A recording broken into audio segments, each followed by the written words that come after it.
Hello there, and welcome to episode 3 of Hack and Tackle with myself, Stuart Hodge, and Mr. Daniel Glyde. This is a podcast where we attempt to tell the stories of what it's really like being a man managing your mental health in 2026.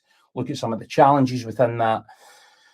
And yeah, if you listened to episode or watched episode 1 and 2, then you'll know exactly what we're about. Daniel, good mental health week or bad mental health week for you, my man? So up and down, Hodgie. So I had a funny day on Tuesday. I woke up and I felt flat, a little bit depressed, bit heavy. And yeah, I couldn't really work out what was going on or why. And then I kind of sat with it for a bit, and I could feel some sadness, like solar plexus region. I could feel some sadness and some heaviness, and again, couldn't really. My mind certainly couldn't wrap itself around what was going on.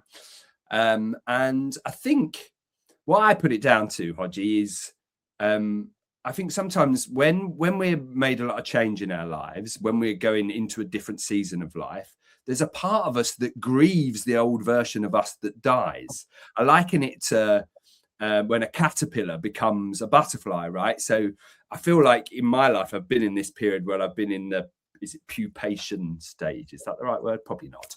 And I'm now coming out as the butterfly, and that growth is uncomfortable at times, and it's painful at times, and it's difficult at times.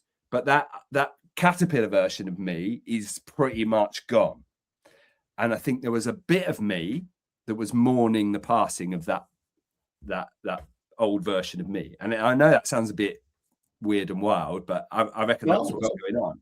And then I went and sat in meditation for kind of 20 minutes, half an hour in the evening, and had a good chat with myself about what was going on. Released that sadness, felt it fully, let it go, and then in the evening I was fine. But other than that, mate, I've been my usual happy-go-lucky self. That's good to hear. I think that's a really interesting answer, because this week we're going to talk about that theme of how men define themselves, right? And I think as you move from one stage of your life to another stage of your life, obviously people that listen to the podcast are aware that I'm going to be a dad, so it's something that's in stark focus for me right now. I'm living in a kind of permanent paradox of my head has more clarity than it has ever had in terms of what I need to be doing. And then the other part is my head is so scatterbrained in terms of the prioritization of what I should be doing. But I think it's that thing of how you define yourself is often by tangible things that aren't really who or what you are. Yeah, external things. Aye. Why is that the marker by which we choose to self-validate? Like, why is it that why are those the things? Now, I know that society kind of shoves you in directions. Yeah, and stuff. That's exactly what I was going to say. It's cultural, Hodgie. We live, and it's due to capitalism, right? Capitalism wants us to be good producers and consumers, right? So Karl Marx has joined the debate.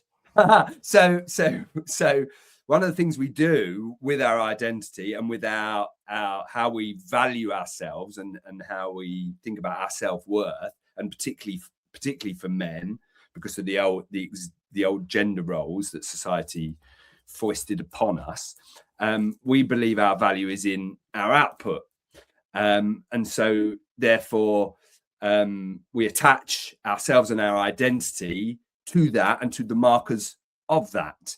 So, and society rewards it, right? We tend to get a lot of respect for certain job titles, for certain cars we drive, for certain clothes we wear, for where we might live, that sort of thing. So our mind loves to attach itself to those things to define itself. So our ego mind, our conscious mind, because they're physical things, right? But the trouble is with physical things, Hodges, they come and go. Like anything physical is decaying and breaking, and they come and go in your life. So if you're attaching your self-worth, your value, and your identity to outside things and outside markers. So imagine you're a guy like this really successful, CEO of a really successful company, drives around in a Bentley, lives in a certain postcode, probably in some lovely gated community. He's going to get a lot of kudos for that, a lot of respect. It could disappear like that, Hodgie.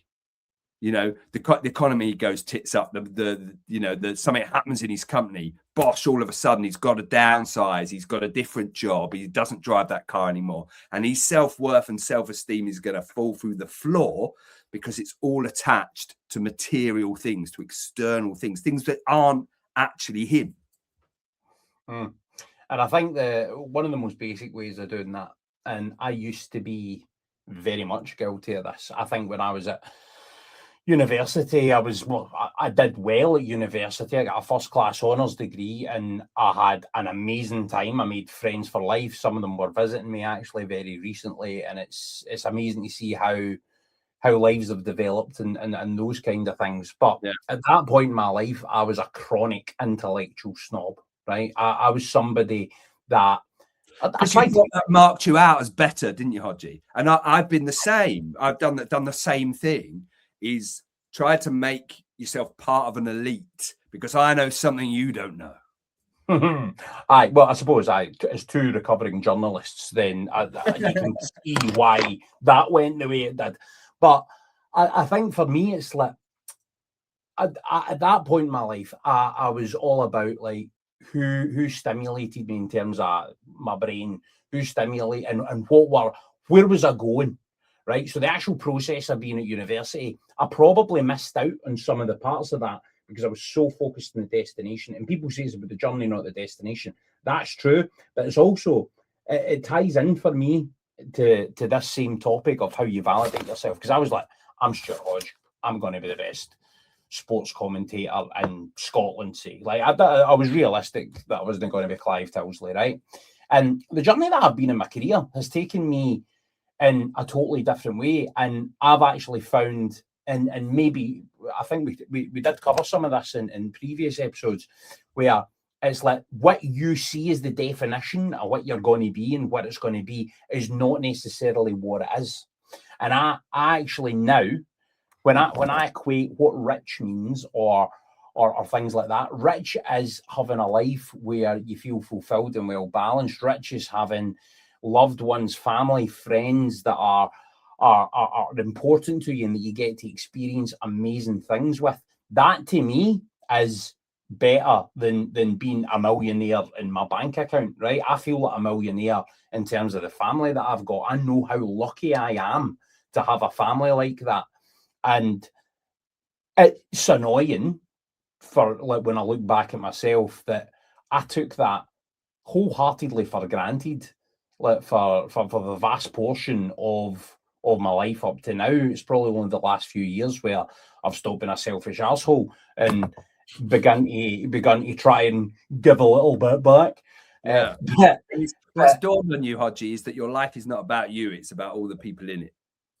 Exactly. And so it takes some people that never dawns on them. They go to their grave having never realized that. Aye, like the US president, for example, potentially you could argue, right? Try to avoid the defamation claim. But I feel that is the key part of the crux of this, right? Like, how do you value yourself? And it is about the other people in your life, right? But then that it's almost like a constantly reflecting mirror, right? Because that is just again how you kind of reflect back.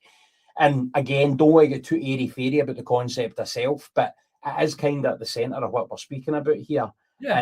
And how you become someone that values yourself and what ways you choose to do that, right? Like what your values are. What are your values as a human being, and how have those changed over time? Are you happy with where they're at now? Do you have progress and that you need to make in some areas? And I think for everyone is looking to make progress, but also probably a bit happy. But how do we land on that? And the key part is, why is that such an integral factor in whether we think we're a good person, we're a successful person, and why again does that even matter? That's what I'm trying to wrestle with my brain. Yeah, well, the fact is, Hodgie, it doesn't matter, right? But And I think most people are probably measuring their success by rules written by somebody else. They haven't decided for themselves what success means. They've taken on society's view, their parents' view, their education's view of what success looks like, right? And in my business, I work with a lot of men who are on the outside, Hodgie, that are really successful. They've got everything society told them would make them happy. The career, the job title, the car, the big house, the all-inclusive holidays in Dubai, the designer suits, the 10 grand watches, but they're fucking miserable because that's not really what they want. That's what society told them to want. And they worked very hard to get it. And they probably sacrificed a lot of themselves along the way. Then they got there and they went, oh, fuck me, is this it? Like, why have I still got a great big gaping hole in here? Because the external world is a fucking illusion. Reality is experienced in here, right? We are consciousness aware of itself. Fundamentally, that's what we are. Now, in between that awareness and the world that we see are unconscious systems and drivers and patterns that are running our life. 97% of what we do, think, and say comes from our unconscious mind. There are systems in there that are running, and one of those is your value system. So every choice and every decision you've made in your life, you've chose one value over another. The unconscious mind banks that, and that becomes your GPS, your sat nav. That's what it's going to push you towards. Now, one of the problems we all have, because most of us don't realize we have that unconscious system running, is, and this is why it's important to have integrity, sometimes we make choices which aren't in our best interest. Sometimes we make choices in order to please others. Sometimes we make choices in order to get a few quid. Or you know, so there's a lot of conflict that sits in our value system. So our GPS is up the loop, Hodgie. It doesn't know which way to go because we filled it full of these conflicts and confusions and stuff like that, right? Now, your value system, how I define values, are ways of feeling.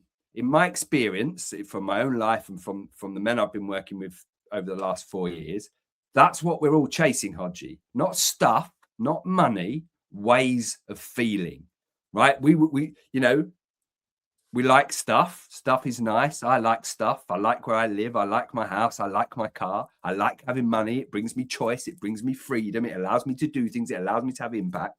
But it's not what it's all about for me. For me, it's about connection. It's about peace and harmony. It's about integrity. It's about freedom. And most importantly for me, it's about fun. I like everything in my life to be fun. That is one of my core values. Now, those values I just read out to you there, that's who I am. I've chosen that deliberately and intentionally by how I feel. And there's a piece of work I do with most of my clients, an NLP technique called a values elicitation, which helps you come up with those ways of feeling and understand what it is you're looking for. For everybody else, right? If you're not going to pay for that work or do that work, a great way to understand what you value is what pisses you off, what gets you angry. What you value is the opposite of that. So if you see injustice in the world and that really pisses you off and gets you angry and makes you want to do something about it, that means you like fairness. That means you value fairness. And it's a great way for your everyday person to understand what they value by what really annoys them, right? So your values is about what you stand for. It's pinning your colors to a mast. And I think it was Public Enemy that said, if you don't stand for something, you'll fall for anything. I think that's from Harder Than You Think. And that's so true, right? So true. And this is why we get blown around by the winds of change, by events and our circumstances and the shit life throws at us that we can't see, because we're not anchored in who we are, in what we stand for. And this is why our minds then freak out, because our minds want certainty. They don't like change. And one thing we can guarantee in life is change. And if we don't have sight of those core values, those ways of feeling that we're looking for in our life, we will constantly feel like a victim, like we're at the whims of events and circumstances and other people. All this stuff we can't control. All we can control is how we respond. And the way to deliberately choose a response to what's happening to you is by knowing your values. I think it's good advice. I also have to say, right, going from Karl Marx to Public Enemy, if that's not a reason to subscribe to the channel, listen to the podcast, all of that stuff, then I don't know what is. We're going to bring you all the best people on this podcast. If we give another mention to Mr. Marx as well, the topic of commodity fetishism is a very interesting one, because I think people buy into this illusory concept that exists of what a great life is. Like, when my journalism career became writing about the woman out of Towie's front room, I thought, like, have I made an error somewhere along the way here in terms of what I want my career to be and what I want it to be about? And I think so on that score, right, because during that period at university, it was all about what mark I was going to make in the world through the work that I do, right? Yeah. And at that point, I probably compromised what I would now say my primary value is, and this is going to sound like love, man, but it's be kind and spread love, right? Like just be. I'm going to go for the biggest swear, right? We'll go double on the swear jar. Anyone who's listened to the previous episodes will know that we've got a swear jar running, probably because Daniel Glyde in episode 1 just decided to go full scale potty mouth. But I'm gonna outdo him with one single swoop here and say, just be a good cunt. That's literally probably my primary value now. Yeah. But because I was wrapped up in the idea of what I wanted to be, the work that I wanted to do, and that kind of stuff, my values aged 20 are very different to my values aged 37, right? Yeah, and it changes, Hodgie. Like, you know, life goes in seasons, and particularly, you know, as we go through clearly from sort of adolescence to young adulthood to midlife to older age, there are transitions. Now, ancient cultures celebrate those transitions. They have rites of passage. They do things in order to, you know, the community, the tribe gets around, and you're prepared for it. You know it's coming. In our culture, we don't do that anymore. So we don't know. So we get lost. It's like I was talking about at the beginning. You know, you shed an old skin and you're into a new version of you. But most of us are still running Windows 95, right? We've never upgraded our operating system. We haven't acknowledged that the changes, the fact that we now value different things. You know, this is about to happen to you with becoming a dad. Your whole fucking life is going to get tipped upside down, Hodgie. You're going to become a new person. You know, being a father is now going to be part of your identity. It's going to be part of who you are. It's going to shift your values. It's going to shift your perspective. And you need to prepare your mind for that, because it's going to fucking freak out, mate. Let me tell you, it's going to freak out. So it needs to know. I bet that, right? But when I'm thinking, one of the things that I've kind of, and I think, I'm hoping this is an astute deduction, either that or you're going to think selfish arsehole, right?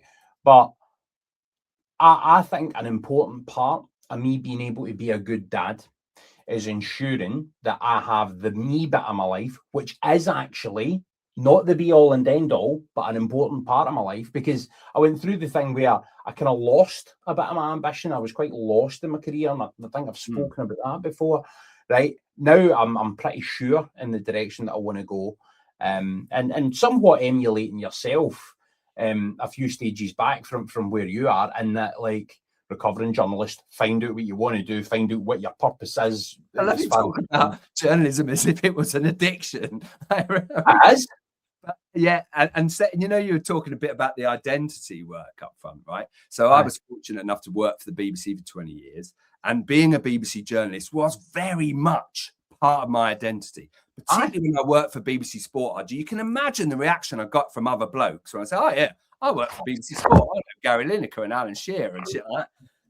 You know, at dinner parties and at the pub, and so that reinforced it to me. Do you know what I mean? This is my value. Look, you know, look how cool I am. I work for BBC Sport. And then when I left, fuck me, did my mind freak out, because my mind's like, well, if we're not Dan Glyde BBC Sport, who the hell are we?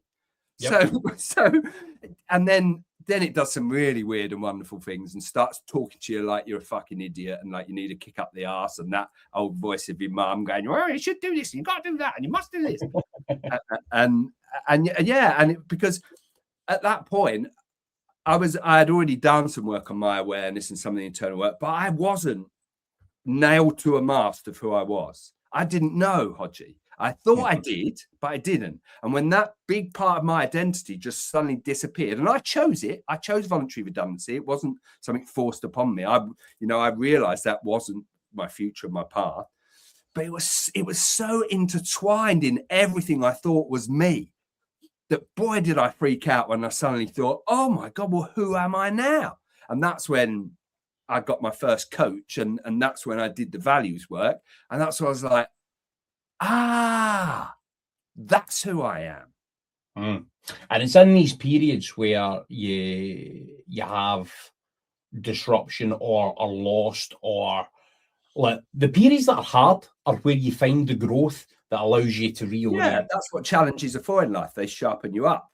That's exactly it. So in terms of me being a dad, though, to go back to that, I now think that an important part of it is making sure that that career part is right. But in order to hand myself over to that next stage, I think to be the best dad, I also have to be the best Stuart Hodge in a work sense and in other senses as well. I'm also trying to get fit, right? I've neglected my personal fitness for years and years and years. But the idea of not being able to kick or throw a ball with my Wayne is something that and get up and down and run around with him, Hodgie, and do all those wonderful things that you want to do as a dad. Exactly. Now it's amazing that I now have the impetus to do that. That's a blessing and a gift, and I do feel that this is going to be a great sort of period of self-improvement for me, and it's probably indicative to my character that it's taken an external thing, like something else to be motivated. That happens to most people, Hodgie, and especially men, right? I think it takes sometimes a crisis, sometimes a curveball, something that really shakes the ground on which we're stood for us to go, whoa, and then turn our attention inward to what's going on. We're all busy looking out here. We're all busy identifying with our mind and our thoughts, not with who we genuinely are. You know, there are three parts to our being. We're mind, body, and soul. We all think we're our minds. You know, so therefore we're not in tune with our bodies, and we're not aware of what spirit is and what soul is and what that means and how to nourish those things. And you mentioned there being a selfish arsehole a couple of times, right? And prioritizing yourself, your needs, your well-being, your health, your relationships is not selfish. In fact, neglecting yourself is selfish, because how the fuck can you show up for all the people that need you, for all the people that rely on you, for like, you know, you've got a child on the way, Hodgie. That child is going to need you to be as fit and healthy and active and energetic as you can be, right? Yeah. And unless you train your body, your mind, and your soul in order to do that, you won't be able to do that. So prioritizing that time and doing those things and doing that identity work and understanding what you value and who you are is not selfish in any way, shape, or form. In fact, it's selfish not to do that. You know, trying to be a parent when you don't know who you are, where you haven't accepted yourself, where you don't love yourself, because you can only love somebody else as much as you love yourself. So if there are parts of yourself that you hate, if there are parts of yourself that you bury and you repress and you refuse to look at, you're only going to be able to love your children 75, 80%. Yes. Now who's the fucking selfish arsehole? So why does the conditioning that society has implanted in me, why is society and so that's no right. I'm saying, why is society, as if society governs my every belief, right? No. Why does my brain immediately think if I put myself first in certain situations, right? So it's almost like there's a weird cognitive dissonance going on. So I already know that I need to get the me bit right to be the best dad. I know that, right? But that's going against the preconditioning of, like, oh, you're putting yourself first, stop being something selfish. You know what I mean? Yeah, well, for men, there's a lot of things going on, Hodgie, right? when it comes to self-care, for just that phrase is going to put men off straight away. Oh, that's girly, not for me, mate. Do you know what I mean? And that kindness and that compassion to show yourself, that's all part of your feminine energy, right? So most blokes, no, not for me. We get taught, or certainly my generation of men got taught to be strong individuals who sorted all out their own problems, who internalized everything and never showed any weakness. And part of that was sacrificing your health, your relationships, everything else in pursuit of material success. So there is stage one of being taught that we are low down our priorities.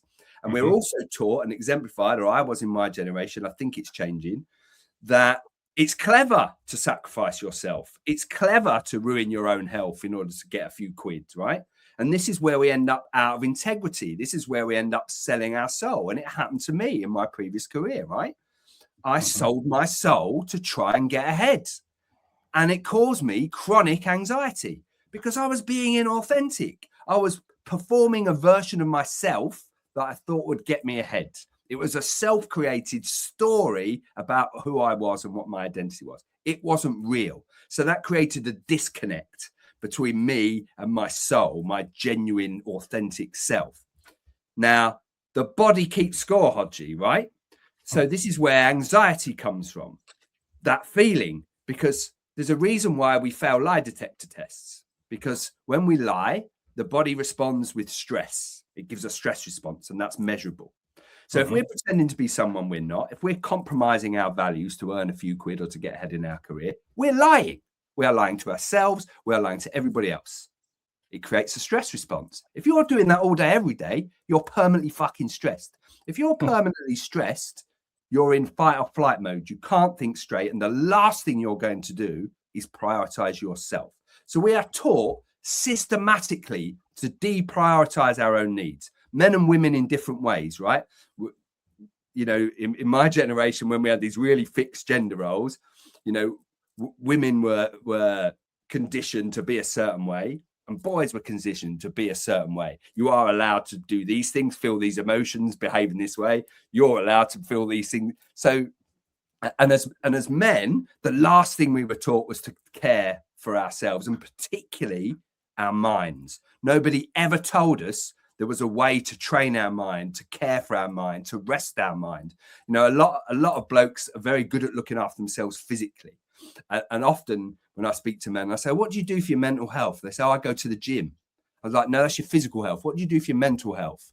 Oh, I go for a run. In fairness, they can't tie in, right? Like, because health is holistic, Hodgie. It's all connected, right? So yes, we're built to move. So our sedentary lifestyles are not good for any aspect of our health. So yes, movement, exercise is good for our mental health. Absolutely it is. But that's not how you train your mental health. That's not how you train mental fitness, by going to the fucking gym. And actually, for most of these guys, what they're doing is having a day full of stress and then they're going and piling on a load more stress, because that's what working out in the gym is. It's stressing your body. So actually, it might not be the best thing for you in those circumstances. Actually, a gentle walk might be better for you in terms of if you're thinking about physical activity for your mental health, right?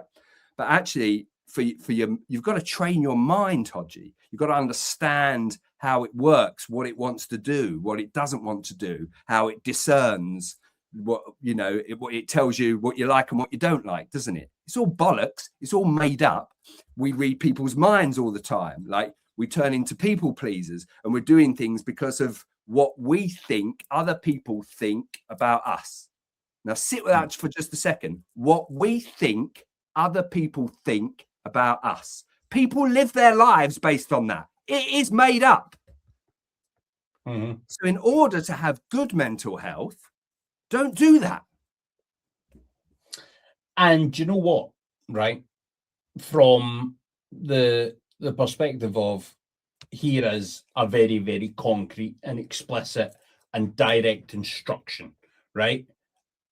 But that is incredibly difficult to detune yourself from. Yeah, especially when we've been taught that we are our minds, Hodgie, right? So the vast majority of humans walking the earth think they are a mind walking around in a body. They think that's what they are. We think we are our thoughts and feelings. We don't realize we're the observer. We are the witness of them. Nobody ever fucking tells us that. So yeah, you're right. It's really difficult to do that. It's internal work. It's daily work. It's really difficult to realize that's not who you are. That's not your identity. You know, we've been talking about identity and values, right? That, you know, it's a story.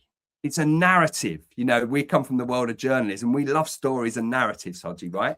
And we, you know, our mind, that's how it makes sense of the world, through story and narrative.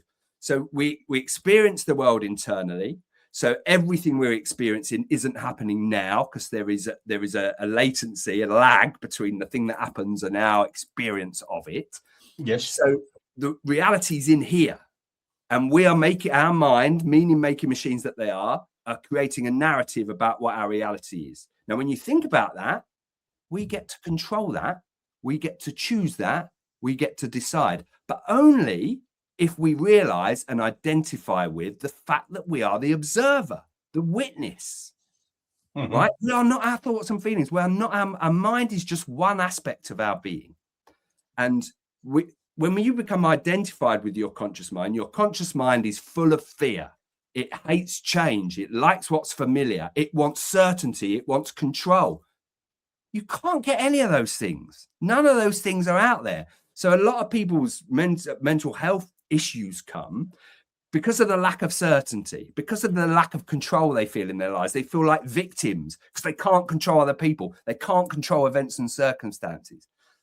Our only area of control, Hodgie, and how to develop good mental health is by understanding the things you can't control are none of your fucking business. What is your business is controlling your response to it, which is why it's so important to know who you are, fundamentally, your values, because that is your sat nav. That tells you whether to choose this or to choose that, to decide and declare in every moment who you are. And I think that kind of, I suppose the biggest thing to take away then is you can't control the events. You can't control what happens in your life. You can't control any of the circumstantial stuff even around that. But, and this is the hard part, and this is the challenging part, you can control who you want to be in response to that. Yeah. If you do and it is work, right? And I'm just starting it. You're much further down the road than me. Although, of course, you will say it's an everyday thing and you're always learning. It's a journey, Hodgie. There's no destination. No, that's it, right? But the bit that you are in control of, and this is like, it's almost like remembering who we are, right? As human beings and our purpose on the earth. Because as you say, like, people think of themselves in a mind, like, I've probably got some bits where, even though I'm not a bad person, I'm worried about my soul, you know, like I'm worried about like some elements of that kind of stuff, because I don't have the clarity on it, and I don't have the sureness and the safety of things that I understand cerebrally, because I think spiritual understanding is an incredibly deep topic to even between knowledge and wisdom, Hodgie. Wisdom is your spirit, knowledge is your mind. Is that a bit too explicit? Like, is that a bit too like binary? I think is the word I'm looking for. It is, but the world is paradoxical, Hodgie. We live in a dualistic world of opposites, right? The only reason we know what good is because there's bad. The only reason we know what up is because there's down. We only know what hot is because there's cold, right? So it's been deliberately created that way in order that we can remember ourselves by experiencing the binary, the black and white, the up and down, the there and here. Do you know what I mean? So yes, that's very binary way to put it, but it's true. And the point is not sort of understanding. And wisdom comes through in knowing and feeling, Hodgie, right? Not up here.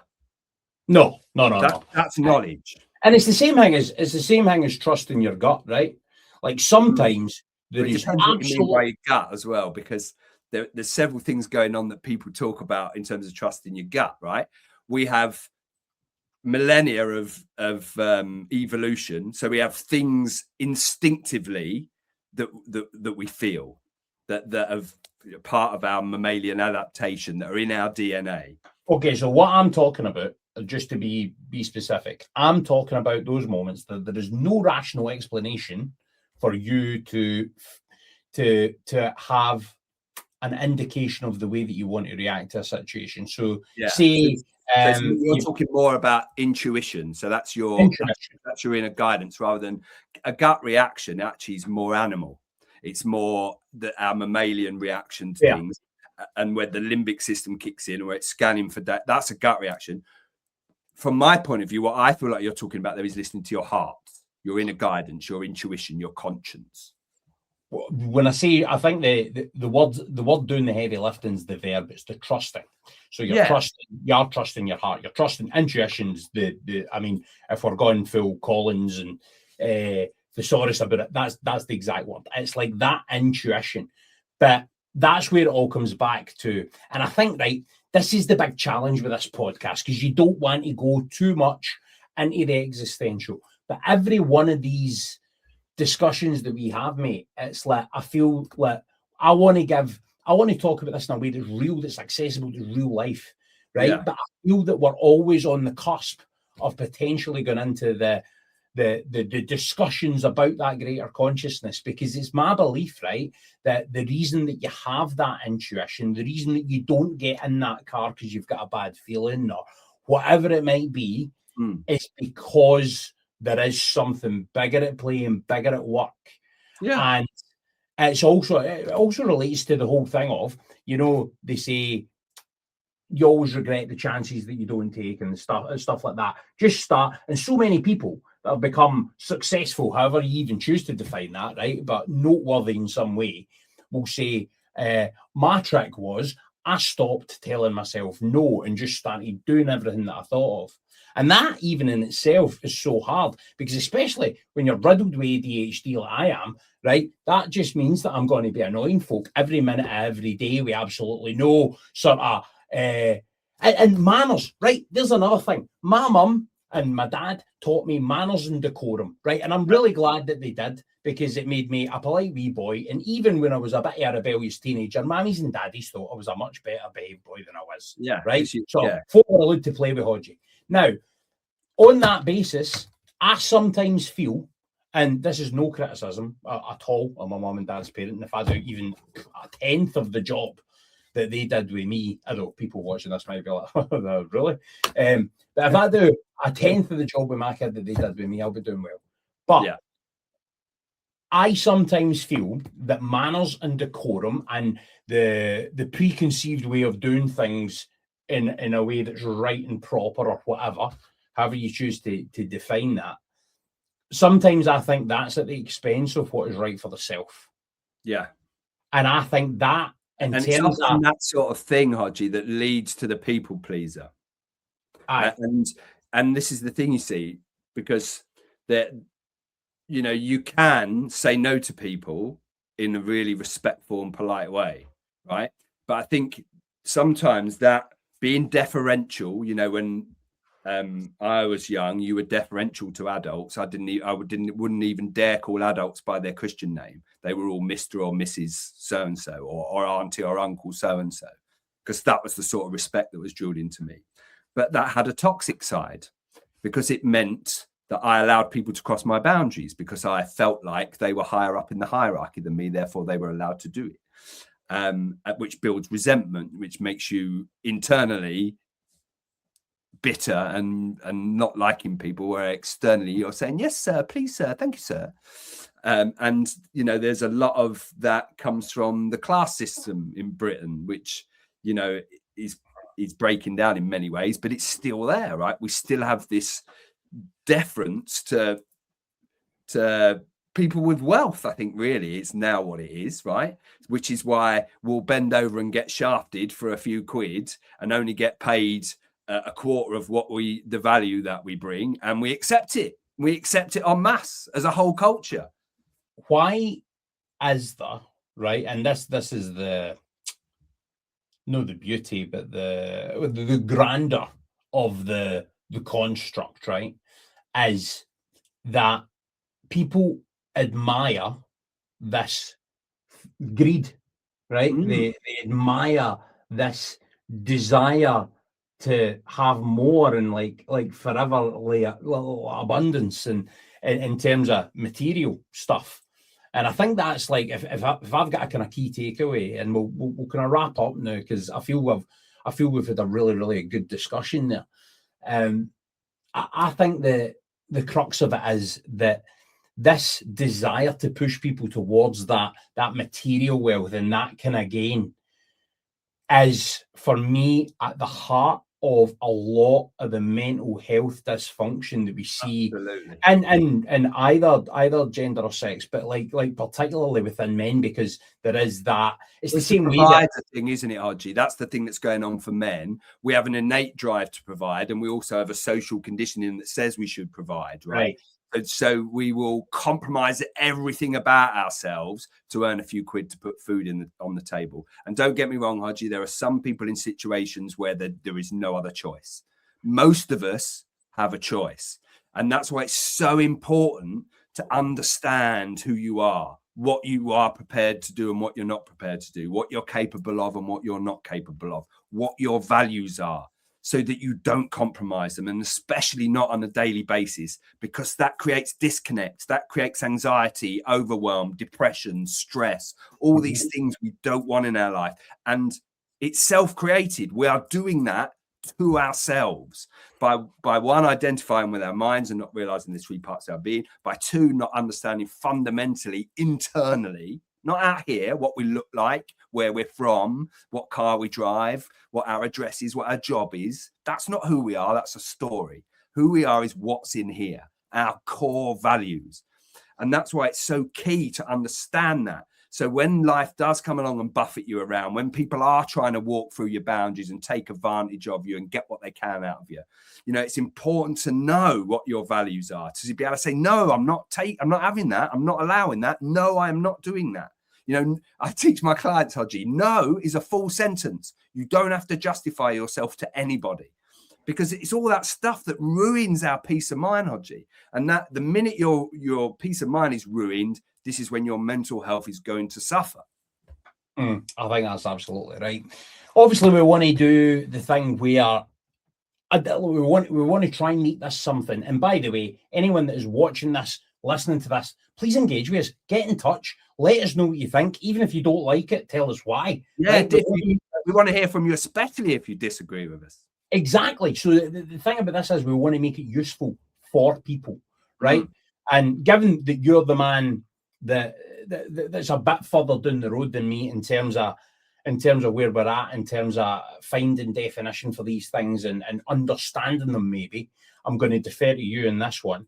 And I think to wrap up as a kind of tangible step for people, we've talked a lot about value and identity and what that means, right? But if people are feeling a bit lost, if people are, and I think you've given a couple along the way, but just to kind of crystallize it properly, right? If people are maybe looking to get a better sense of who they are, what those values are, do you have any sort of hacks or means by which they can do that to help them have somewhat of a better definition or understanding of themselves? Yeah. Well, first of all, if you have the means, get some support to do this work. Get somebody else who can hold the mirror up for you. Go work with a therapist or a coach or somebody who has an understanding of the mind and how to ask the right questions so that you can figure this stuff out, because it's very hard to do alone. But if you don't, a good way of doing it, as I said earlier, is what pisses you off, what makes you really angry, what do you really hate in the world? Because the opposite of that is the feeling you're chasing. That's your value, right? And then think about what you really care about and why. Not what people told you should care about, what you care about, what's really important to you. Then from that, you will get what I call means value. So for instance, you might say, oh, family. Family's really important to me. That family is a means value, right? Fundamentally, who you are are ends values, ways of feeling. So hang on, what do I get from my family? What feelings do I get? Love, connection, joy, excitement. They are your values. That's what you're looking for. Then look at every area of your life and think about the bits that light you up, that make you feel joy, that make you feel present. You know, when I play football, Hodgie, not that I do anymore, I'm getting a bit too old, the world stops for me. For 90 minutes, I am just there in the moment. Now, there's a reason for that. Now, why do I like it? Because my number one core value is connection. On a football field, I'm connected to every single one of my teammates. And that brings me an immense amount of joy to be part of something greater than me. That's what I love about playing team sport. That's what I love about football. It lights me up. I'm passionate about it. By the way, I share that. It's the only exercise where I don't care about the fact I'm exercising. Do you know what I mean? Like, I'm just wholly immersed within it. You so enjoy, yeah. And those things that where you are in joy, that you enjoy, that's a clue, because that's fundamentally who you are, right? So understand what are the feelings that you're getting there. What are the emotional values you get from doing those things that light you up, that bring you joy. And that gives you a clue as to what your values are. And if you've got the time to sit down and list them all out, then play them off against each other until you've got a core top 5. Sit there and look and say, actually, what's more important to me? Like if I take mine for a minute, what's more important to me? Freedom or fun? Oh, now that's tough. But when you're going to choose one over another, that really boils it down to the core of who you are and what you're about. And then test it out, right? Go into your life, make choices and decisions on that basis and see how they feel. Not what you think about them, not what your mind's telling you is good and bad, how you feel. And it's a recurring theme that has come up every time we're doing one of these. And I've got a feeling it's almost going to be like we've played the game, what the payoff line's going to be. And I imagine it might go in this kind of direction over time, but we're going to let it happen organically. But it's like, it's what you feel, isn't it? Right? Yeah. Like it's what you feel, not what you think, or what you feel. Hodgie, we're human beings. Beings feel. Yeah. We're not thinking machines. We are feeling organisms, right? So feeling is everything. And this is another problem for blokes, because we were taught from day dot, feelings, emotions, no good to you, mate. Fluffy thinking. It's all logic and reason. This is why it's even harder for men to get out of their heads and realize they're not their minds, because we are trained systematically to do that, right? We are not human doings. We are not human thinkings. We are not human havings. We are human beings. And being is sensing and feeling. Great place to end, Daniel. Thank you again for your time. Thank you to everyone who has watched and listened. And I'm going to give, my own little thing just at the end here. And I think that I would be interested to know anyone in terms of their values, what their answer to this question is be. If your family is starving, is it right to go to the shop and rob some food? Ponder on that and join us again next week.